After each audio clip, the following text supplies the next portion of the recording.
आज हम जानेंगे रावण के जन्म की कथा का पार्ट 2। अगस्त्य मुनि ने कहना जारी रखा। पिता की आज्ञा पाकर कैकसी विश्वा के पास गई।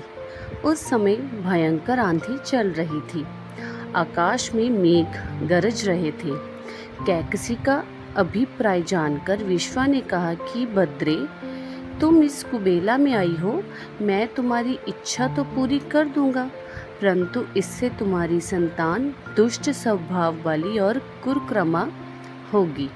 मुनि की बात सुनकर कैकसी उनके चरणों में गिर पड़ी और बोली कि भगवान, आप ब्रह्मवादी महात्मा हैं। आपसे मैं ऐसी दुराचारी संतान पाने की आशा नहीं करती। अंत आप मुझ पर कृपा करें। कैकसी के वचन सुनकर मुनि विश्वा ने कहा कि अच्छा, तो तुम्हारा सबसे छोटा पुत्र सदाचारी और धर्मात्मा होगा। इस प्रकार कैकसी के 10 मुख वाले पुत्र का जन्म हुआ, जिसका नाम दशग्रीव रखा गया। उसके पश्चात कुंभकर्ण, शूर्पणखा और विभीषण के जन्म हुए। दशग्रीव और कुंभकर्ण अत्यंत दुष्ट थे, किंतु विभीषण धर्मात्मा प्रकृति का था। अपने भाई वैश्वान से भी अधिक पराक्रमी और शक्तिशाली बनने के लिए दशग्रीव ने अपने भाइयों सहित ब्रह्मा जी की तपस्या की। ब्रह्मा के प्रसन्न होने पर दशग्रीव ने मांगा कि मैं गरुड़, नाग, यक्ष, दैत्य, दानव, राक्षस तथा देवताओं के अवध्य हो जाऊं। ब्रह्मा जी ने तथास्तु कहकर उसकी इच्छा पूर्ण कर दी। विभीषण ने धर्म में अविचल मति का और कुंभकर्ण ने वर्षों तक सोते रहने का वरदान पाया। फिर दशग्रीव ने लंका के राजा कुबेर को विवश किया कि वह लंका छोड़कर अपना राज्य उसे सौंप दे। अपने पिता विश्वा के समझाने पर कुबेर ने लंका का परित्याग कर दिया और रावण अपनी सेना, भाइयों तथा सेवकों के साथ लंका में रहने लगा। लंका में जम जाने के बाद अपनी बहन शूर्पणखा का विवाह कालका के पुत्र दानवराज विगुविहा से कर दिया। उसने स्वयं दिति के पुत्र मय की कन्या मंदोदरी से विवाह किया, जो हेमा नामक अप्सरा के गर्भ से उत्पन्न हुई थी। विरोचन कुमार बलि की पुत्री वज्रज्वला से कुंभकर्ण का और गंधर्वराज महात्मा शैलुष की कन्या शर्मा से विभीषण का विवाह हुआ। कुछ समय पश्चात मंदोदरी ने मेघनाथ को जन्म दिया, जो इंद्र को परास्त कर संसार में इंद्रजीत के नाम से प्रसिद्ध हुआ।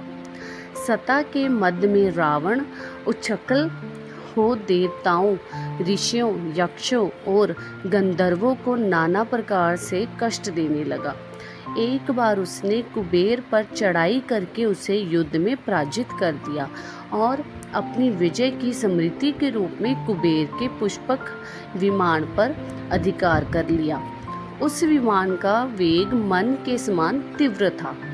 वह अपने ऊपर बैठे हुए लोगों की इच्छा अनुसार छोटा या बड़ा रूप धारण कर सकता था। विमान में मणि और सोने की सीढ़ियां बनी हुई थी और तपाए हुए सोने के आसन बने हुए थे। उस विमान पर बैठकर जब वह श्रवण नाम से प्रसिद्ध सरकंडों के विशाल वन से होकर जा रहा था, तो भगवान शंकर के पार्षद नंदीश्वर ने उसे रोकते हुए कहा कि दशग्रीव, इस वन में स्थित पर्वत पर भगवान शंकर क्रीड़ा करते हैं, इसलिए यहाँ सभी सुर, असुर, यक्ष आदि का आना निषिद्ध कर दिया गया है। नंदीश्वर के वचनों से क्रुद्ध होकर रावण विमान से उतरकर भगवान शंकर की ओर चल पड़ा। उसे रोकने के लिए उससे थोड़ी दूर पर हाथ में शूल लिए नंदी दूसरे शिव की भांति खड़े हो गए। उनका मुख वानर जैसा था। उसे देखकर रावण ठहाका मारकर हंस पड़ा। इससे कुपित हो नंदी बोले कि हे दशानन, तुमने मेरे वानर रूप की अवहेलना की है, इसलिए तुम्हारे कुल का नाश करने के लिए मेरे ही समान पराक्रमी रूप और तेज से संपन्न वानर उत्पन्न होंगे। रावण ने इस और तनिक भी ध्यान नहीं दिया और बोला कि जिस पर्वत ने मेरे विमान की यात्रा में बाधा डाली है, आज मैं उसी को उखाड़ फेंकूंगा। ये कहकर उसने पर्वत के निचले भाग में हाथ डालकर उसे उठाने का प्रयत्न किया।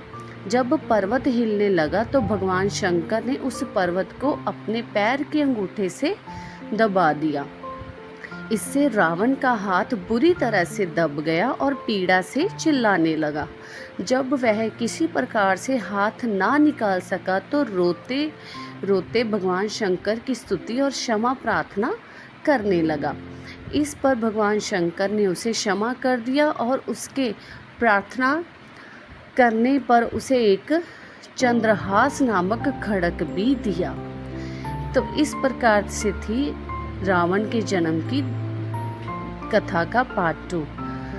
अगर वीडियो पसंद आई तो वीडियो को लाइक, शेयर और कमेंट ज़रूर कीजिएगा और नई अटल पौराणिक कथा को सुनने के लिए और उसकी जानकारी लेने के लिए आपके अपने चैनल अटल पौराणिक कथा को सब्सक्राइब कर दीजिएगा। तब तक के लिए धन्यवाद।